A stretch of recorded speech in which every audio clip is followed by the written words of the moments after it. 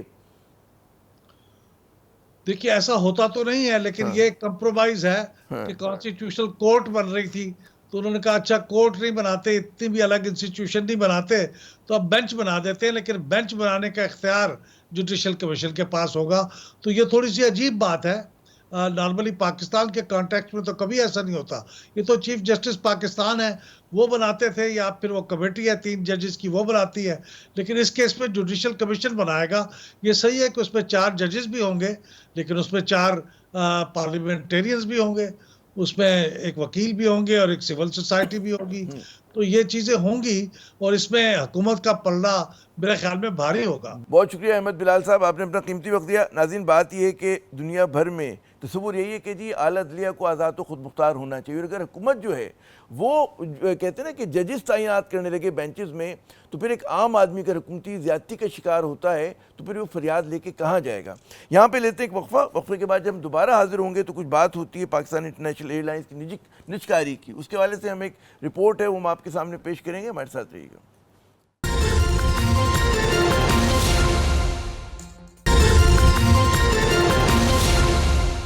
Pakistan international air lines کو فروخت کرنے کے لیے بےتاب ہے. اس سال 2 مرتبہ قومی ایئر لائنز کی نجکاری میں تاخیر کے بعد اب اس کی جو بولی ہے وہ 31 اکتوبر کو اسلام آباد میں لگنے کی توقع ہے. یعنی کہ 6 منظور شدہ کمپنیاں قومی ایئر لائنز خریدنے کے لیے 12 بجے صبح تک اپنی بولی جمع کروائیں گی. اسی دن یہ بولیاں کھولی جائیں گی اور ان کی جانچ پڑتال ہوگی، پھر وہ فوراً جو ہے وفاقی کابینہ کو روانہ کر دی جائیں گی.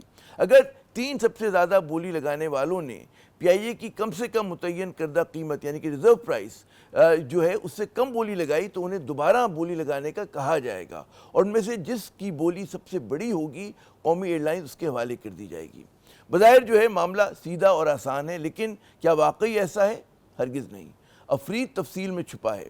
اتنا بڑا سودا ہونے میں بمشکل جو ہیں وہ 3 روز باقی ہیں، لیکن ایئر لائن سے وابستہ ذرائع کے مطابق بہت سے معاملات پر ہنوز دھند چھائی ہوئی ہے. ایک مسئلہ تو یہ ہے کہ جی سرمایہ کاروں نے پی آئی اے کو فروخت کرنے کی حکومتی بے چینی اور مجبوری کو بھانپ لیا ہے، اور وہ اب اس بڑے سودے کی شرائط اپنے حق میں ڈھالنے کے لیے کوشاں ہیں، جس میں وہ بڑی حد تک کامیاب بھی ہوئے ہیں. حکومت نے ابتدائی طور پر پی آئی اے کی نجکاری کے لیے 5 شرائط رکھیں. پہلی یہ کہ جی پی آئی اے کے نجی مالکان جو ہیں وہ 3 سال تک کمپنی کو بند نہیں کریں گے. دوسری شرط یہ تھی کہ جی پی آئی اے کا نام جو ہے وہ تبدیل نہیں ہوگا. تیسری شرط کے مطابق پی آئی اے کے جو نجی مالکان ہیں اپنے شیئرز یا اس میں سے کچھ حصہ جو ہے آگے فروخت نہیں کریں گے. چوتھی شرط تھی کہ جی 3 برس تک کسی ملازم کو نہیں نکالا جائے گا، اور 5ویں شرط کا تعلق پی آئی اے کے جہازوں کی تعداد بڑھانے سے تھا، جنہیں 3 سال میں 33 سے بڑھا کر 45 کرنا ہے. جب شہباز حکومت نے پی آئی اے کی نجکاری عمل کا آغاز کیا تو فیصلہ کیا گیا کہ کمپنی کے 51% شیئرز جو ہیں وہ نجی سرمایہ کاروں کو فروخت کیے جائیں گے اور بقیہ 49% حکومت اپنے پاس رکھے گی. پی آئی اے کی نجکاری مکمل کرنے کا اولین ہدف اس سال مئی مقرر کیا گیا تھا، جس میں بعد میں بڑھا کر جولائی کیا گیا، اور اس کے بعد 31 اکتوبر. ذرائع کا کہنا ہے کہ جس ڈیڈ لائن کے بھی آگے بڑھنے کا امکان ہے. اس کی وجہ یہ ہے کہ جی سرمایہ کاروں نے مطالبہ کیا ہے کہ حکومت پہلے مالی سال 2023 سے اپریل 2024 تک کمپنی کی جو انوینٹری ہے، اس کی جو پراپرٹیز ہیں، جو اس کی لائبلٹیز ہیں اور ریسیویبلز ہیں، ان کا 3rd پارٹی آڈٹ کرائے. اس میں بڑی پیچیدگی پی آئی اے کے 200 ارب مالیت کا قرض، واجبات اور ذمہ داریاں تھیں. اس میں پاکستان اسٹیٹ آئل اور سول ایویشن اتھارٹی کے واجبات سمیت ایف بی آر کے ادا کیے جانے والے ٹیکس بھی شامل ہیں. حکومت پہلے ہی الگ کمپنی ایک بنا کر جس کا نام پی آئی اے ہولڈنگ ہے، وہاں پر 650 ارب روپے کے واجبات کی ذمہ داری اپنے سر لے چکی ہے. آڈٹ کے علاوہ سرمایہ کاروں نے یہ مطالبہ بھی کیا کہ انٹرنیشنل ایئر ٹرانسپورٹ ایسوسی ایشن کی رپورٹ کے مطابق پی آئی اے کے 1700 اضافی ملازمین کو فارغ کیا جائے. سرمایہ کاروں کا اصرار تھا کہ حکومت ان ملازمین کو خود نکال دے. تیسرا اور سب سے بڑا مسئلہ جو سرمایہ کاروں نے اٹھایا وہ یورپ بشمول برطانیہ کے لیے قومی ایئر لائنز کی پروازوں پر پابندی کا تھا. فعال یورپی روٹس کے ساتھ پی آئی اے کی قیمت تقریباً 290 ارب روپے اور ان کے بغیر 220 ارب روپے بنتی ہے. پاکستان کے دور حکومت میں اس وقت کے ہوا بازی کے وفاقی وزیر غلام سرور خان نے ایک غیر ذمہ دارانہ بیان دیا تھا کہ پی آئی اے کے بہت سے پائلٹس کے لائسنس جو ہیں وہ جعلی ہیں. اس سے قومی ایئر لائنز کو ناقابل تلافی نقصان پہنچا. سرور خان نے پارلیمنٹ میں یہ بیان 24 جون 2020 کو دیا، اور 27 جون کو یورپین یونین نے خط کے ذریعے یورپ کے ہوائی اڈے قومی ایئر لائنز کے لیے بند کرنے کا اعلان کر دیا. پابندی سے پہلے برطانیہ کے علاوہ پی آئی اے کی flights Paris, Oslo, coupon ہیگن، Brussels اور میلان جایا کرتی تھی۔ سرور خان کے بیان سے پہلے بھی سول ایویشن اتھارٹی کے حفاظتی معیار پر یورپی یونین نے سوال اٹھائے ہوئے تھے۔ 2017 میں پی آئی اے نے نقصان کی وجہ سے نیو یارک کے لیے پروازیں از خود بند کر دی تھیں۔ پی آئی اے ذرائع کا کہنا ہے کہ جی اس اسٹیشن پر پاکستان پیپلز پارٹی اور نون لیگ کے دور میں کی گئی سیاسی تقرریوں نے اس روٹ کا بھٹا بٹھا دیا، کیونکہ تقریباً ہر سفارشی افسر پی آئی اے کے بزنس کو آگے بڑھانے کے بجائے گرین کارڈ کے اصول کے لیے جدوجہد کرتا۔ یورپین یونین کی جانب سے عائد پابندی کے بعد امریکہ نے بھی اس کی تقلید میں پی آئی اے کی پروازوں پر باقاعدہ پابندی عائد کر دی۔ خیر یہ تو ماضی کی باتیں ہیں۔ تازہ ترین اطلاع یہ کہ جی یورپین ایئر سیفٹی ایجنسی کے وفد کی آمد اب اکتوبر کی 30 کو متوقع ہے۔ اگر 4 برس کی کوششوں کے بعد سول ایویشن اس وفد کو مطمئن کرنے میں کامیاب ہو گیا تو پاکستان کے رجسٹرڈ جہاز یورپ جو ہیں پرواز کر سکیں گے۔ ویسے سول ایویشن کے افسران اس بار کافی پر امید ہیں۔ ذرائع کے مطابق حکومت نے سرمایہ کاروں کے اعتراضات دور کرنے کے لیے پہلے 3 ماہ کی مہلت مانگی تھی جو 31 اکتوبر کو ختم ہوگی۔ اس مہلت کے دوران پی آئی اے کا نیا آڈٹ جو ہے مکمل ہو گیا۔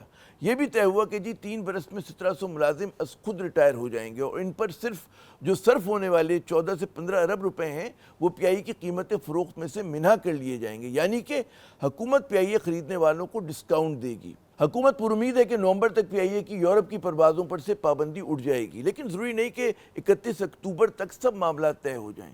حکومت کے لیے عشق امتحان اور بھی ہیں۔ 6 سرمایہ کاروں میں سے صرف 3 پارٹیاں پی آئی اے خریدنے میں واقعی سنجیدہ ہیں، یعنی کہ اے بلو، عارف حبیب کارپوریشن اور یونس برادر ہولڈنگ کنسورشیم۔ ایئر عربیہ جو فلائی جناح میں 50% کی ساجھے دار ہے، وہ واحد بیرونی سرمایہ کار کمپنی جو بظاہر اس دوڑ میں شامل ہے۔ ویسے مشرق وسطیٰ سے تعلق رکھنے والی ایئر لائنز پی آئی اے کو حریف سمجھتی ہیں۔ پی آئی اے کی بحالی کی صورت میں انہیں بزنس کم ہونے کا اندیشہ ہے، اسی لیے ان کی پی آئی اے کی خریداری میں جو عدم دلچسپی ہے وہ ہمیں سمجھ میں آنی چاہیے۔ لیکن حیرت ہے کہ پی آئی اے نجکاری کے جو فائنینشیل ایڈوائزر ہیں ارنسٹ اینڈ ینگ، انہوں نے مغربی سرمایہ کاروں کو یہاں لانے کی کوشش نہیں کی۔ پی آئی اے سے جان چھڑانے کی حکومتی مجبوریوں کو سمجھتے ہوئے سرمایہ کار اب 51 اور 60% شیئرز کی جگہ 100% یا کم از کم 76% شیئرز کا مطالبہ کر رہے ہیں۔ ان میں سے بعض اس بات پر بھی مصر ہیں کہ ان کے حصے کے 20 سے 25% شیئرز انہیں آگے فروخت کرنے کی اجازت ملنی چاہیے۔ بقول ایک سرمایہ کار کمپنی کے عہدیدار کے، پی آئی اے سفید ہاتھی ہے جسے فعال بنانے کے لیے بھاری سرمایہ کاری کی ضرورت ہوگی۔ پی آئی اے ذرائع کا کہنا ہے کہ جی حکومت کو ہر صورت میں کم از کم پی آئی اے میں 40% ملکیت جو ہے برقرار رکھنی چاہیے اور جلد بازی میں قومی ایئر لائنز کو اونے پونے بیچنے سے گریز کرنا چاہیے۔ پی آئی اے میں منافع بخش ادارہ بننے کے تمام تر عناصر موجود ہیں۔